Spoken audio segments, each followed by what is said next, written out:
بسم اللہ الرحمن الرحیم۔ شروع اللہ کے نام سے جو بڑا مہربان اور نہایت رحم کرنے والا ہے۔ سورہ آل عمران میں ہے ترجمہ: بے شک پہلا گھر جو لوگوں کے لیے بنایا گیا وہ وہی ہے جو مکہ میں ہے، برکت والا اور سارے جہاں کے لیے ہدایت کا مرکز ہے۔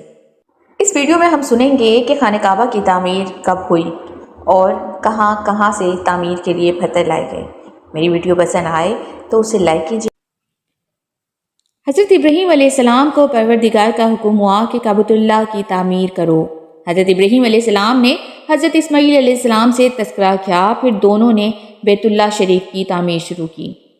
حافظ ابن حجر رحمۃ اللہ علیہ نے فتح الباری میں ایک روایت نقل کی ہے کہ بیت اللہ کی بنیاد سب سے پہلے حضرت آدم علیہ السلام کے ہاتھوں رکھی گئی۔ خدا کے حکم سے ملائکہ نے ان کو وہ مقام بتایا تھا کہ کعبے کی تعمیر ہو گئی تھی، پھر ہزاروں سال کے حوادث نے اس کو بے نشان کر دیا، مگر ایک ٹیلہ زمین کی ابری ہوئی شکل میں موجود تھا۔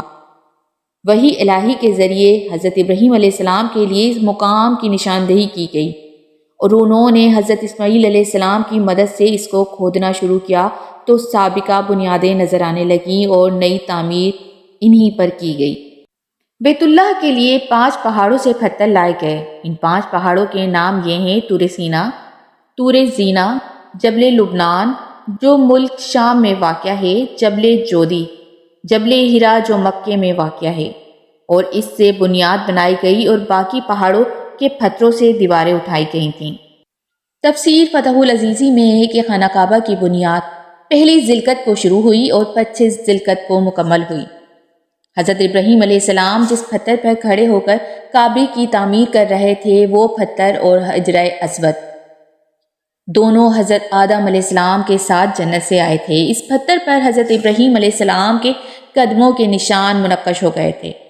حجر اسود مقام ابراہیم والے پتھر کو قیامت والے دن زبان اور آنکھیں دی جائیں گی کہ وہ بلند آواز نماز و طواف، حج وغیرہ کی گواہی دیں گے۔ خانہ کعبہ کی بنانے کے بعد اس پتھر پر کھڑے ہو کر حضرت ابراہیم علیہ السلام نے حج کا اعلان کیا تھا۔ مقام ابراہیم والے پتھر کو حضرت ادریس علیہ السلام نے طوفان نوح کے ڈر سے کوہ ابو قیس میں دفنا کر چھپا دیا تھا۔ خانہ کعبہ کی تعمیر جب قد آدم تک پہنچی تھی تو حضرت ابراہیم علیہ السلام نے حضرت اسماعیل علیہ السلام سے فرمایا کہ کوئی ایسا بڑا پتھر لا کے دو کہ میں اس پر کھڑا ہو کر دیوار بناؤں۔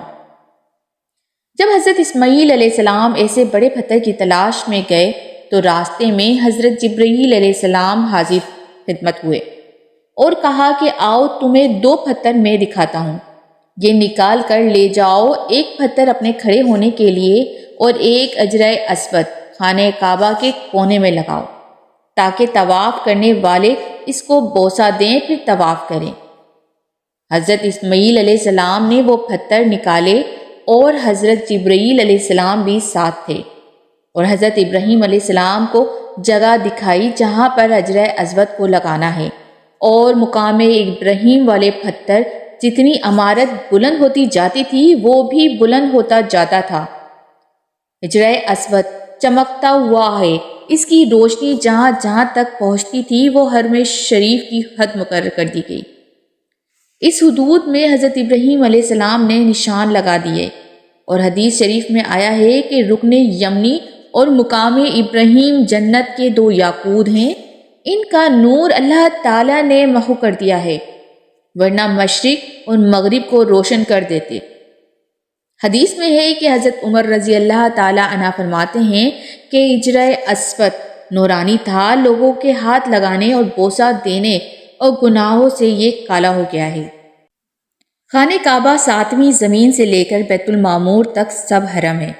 ہر رات میں 120 رحمتیں بیت اللہ کے لیے نازل ہوتی ہیں، 60 رحمتیں ان میں طواف کرنے والوں کے لیے اور 40 نماز پڑھنے والوں کے لیے اور 20 بیت اللہ شریف کو دیکھنے کے لیے۔ جب حضرت ابراہیم علیہ السلام نے خانہ کعبہ کو بنایا پھر عرض کی کہ پروردگار عالم ہم کو اس کی عبادت کا طریقہ سکھائیں جیسا کہ فرمان ہے، اور دکھا ہم کو احکام عبادت کے۔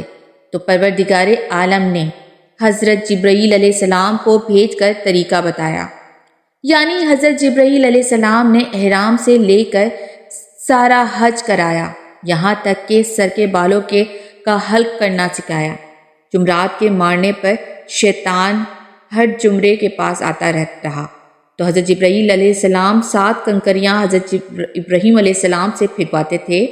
حج سے جب حضرت ابراہیم علیہ السلام فارغ ہوئے تو پروردگار عالم نے حکم دیا کہ حج کے لیے تمام روح زمین کے لوگوں کو آواز دو۔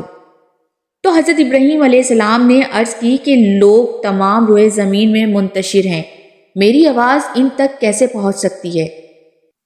پروردگار عالم نے فرمایا کہ آواز دینا تیرا کام اور پہنچانا میرا کام ہے۔ پھر حضرت ابراہیم علیہ السلام مقام ابراہیم والے پتھر پر کھڑے ہوئے۔ وہ اتنا بلند ہوا کہ ابو قبیس اور دیگر پہاڑوں سے اونچا ہو گیا۔ پھر حضرت ابراہیم علیہ السلام نے یہ آواز دی کہ اے لوگو، تمہارے خدا نے تمہارے لیے گھر بنایا ہے اور تم کو حکم دیا کہ تم حج کو آؤ، ہوا سواریوں پر یا پیدل۔ پروردگار عالم نے اس آواز کو تمام جہانوں کے آدمیوں تک پہنچایا۔ ماؤں کے شکم اور باپوں کی پشت میں سب روحوں کو وہ آواز پہنچائی۔ جس نے ایک بار لبیک کہا وہ ایک بار حج کرے گا، اور جس نے 2 بار لبیک کہا وہ حج 2 بار کرے گا۔ غرض جتنی بار جس نے لبیک کہا وہ اتنی ہی بار حج کرے گا، اور جس نے لبیک بالکل نہیں کہا اس کو حج نصیب نہ ہوگا۔